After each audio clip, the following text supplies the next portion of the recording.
Hey, good morning to everybody. Happy Saturday. It's Daryl here. It's bright and freaking early. It's 3:30 a.m. here in Connecticut on the East Coast. Okay, I've given up trying to predict what people are going to watch on here. I know there's people that enjoy my videos and watch them every day, and I love you guys. I read your comments.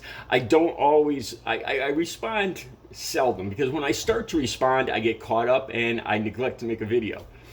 I just babble on and on when I respond. So I love to read the comments, but I'm trying to try to respond more. Anyway, I've given up on what's going to try to pull other viewers in. There's sometimes when I make a video and I think it's going to get over 1,000 views and it gets 60. And there's other times when I think the video won't get any views and it gets a couple thousand or something like that. I've given up. So there's two videos I want to talk about today. Now, on to the next thing. I'm very careful with copyright. Very careful about copyright strikes. And with this video, I'm not sure if somebody posts something to Twitter or Instagram, if I could use it, if I could tag it onto my video. I'm thinking about, it's a video by Alex Stein, this right-wing troll. Okay, honestly, I've never heard of this guy. And the video, you've probably heard this video. If things go things go as I plan, I'm going to put the video before this so you'll have already seen it. And I'm feeling right now, I'm kind of feeling iffy on that because I don't want a copyright strike. So otherwise I'll have the links down below so you can watch these videos. I'm going to talk about two videos. Alex Stein. I'm going to make this short. This is the video where he accosts AOC. He sees AOC, Alexandria Ocasio-Cortez, coming up the steps, and he starts screaming about everybody's favorite big booty Latina. And then he starts making comments about her backside, about how beautiful her backside is, except it's a lot more crude. And he starts yelling out about RD Wade stuff and babies. Just crude stuff. Who does this? He went on Marjorie Taylor Greene, and Marjorie Taylor Greene loved it. She loved this. She thought there was no problem with this. She thought Alexandria Ocasio-Cortez should thank him for complimenting her as a woman. What planet are you guys from? Seriously, this is sexual harassment.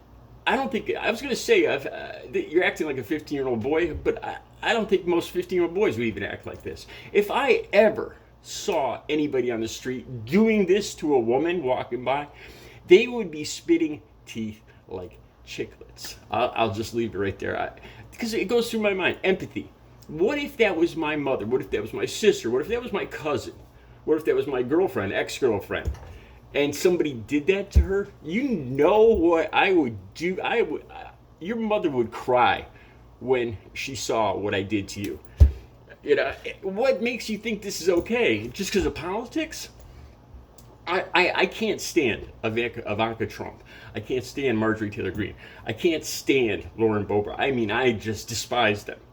But if I saw them in person, it would never cross my mind to insult them or attack them as women or comment on their bodies because of different politics.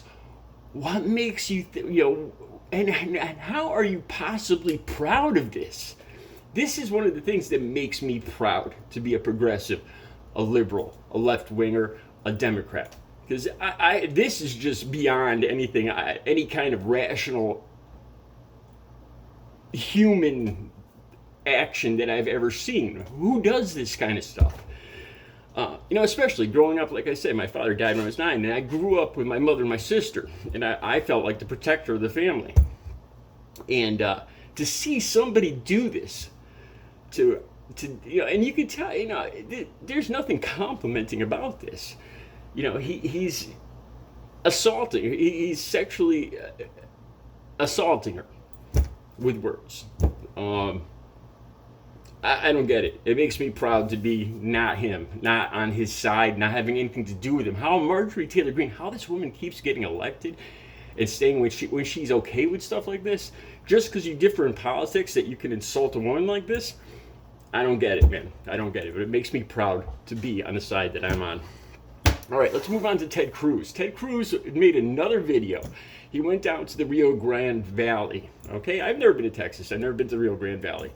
I know there's a lot of people coming up through into the country.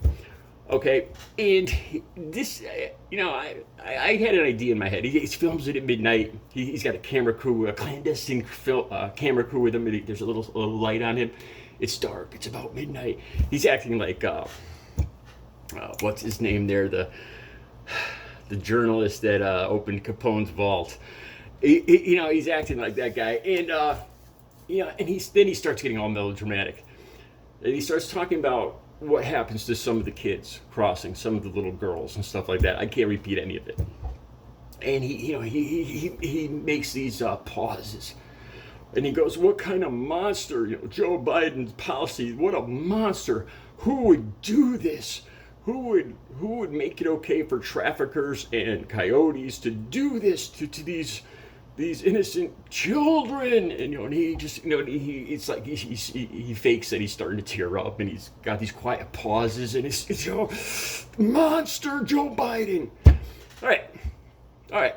Let me ask you this: Why do you think these kids are walking thousands of miles? Let me ask you this: If we had Trump again and we just shut off the border and didn't let anybody in, do you really think that all these human traffickers, these coyotes, these people, they're doing these acts, they're committing these acts on the other side of the border, do you think they just stop?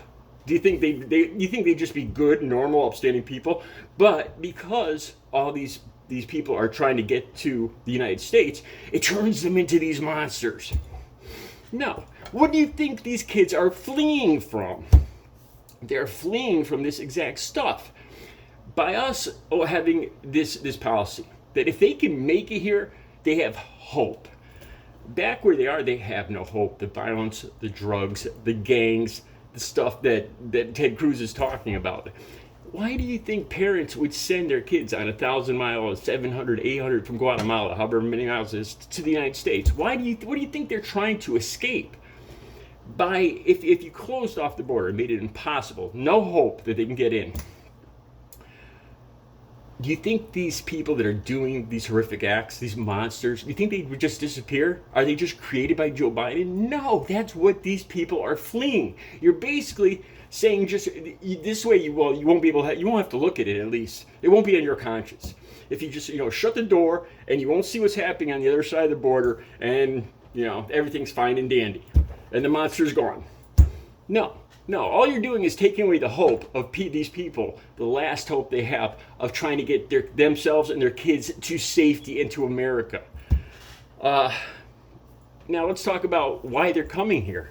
The United States is the biggest user of drugs. Where do you think all this money and these guns are coming from? Why do you think all this misery is down there?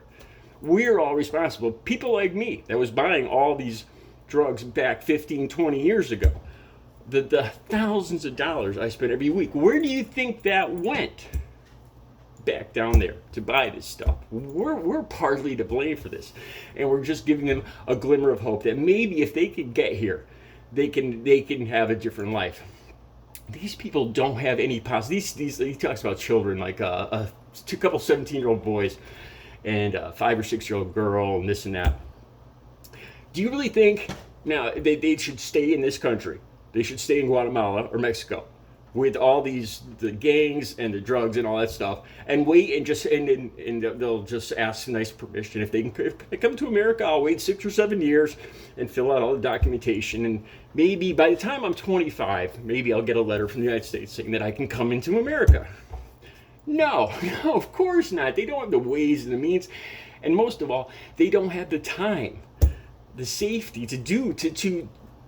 they are in danger.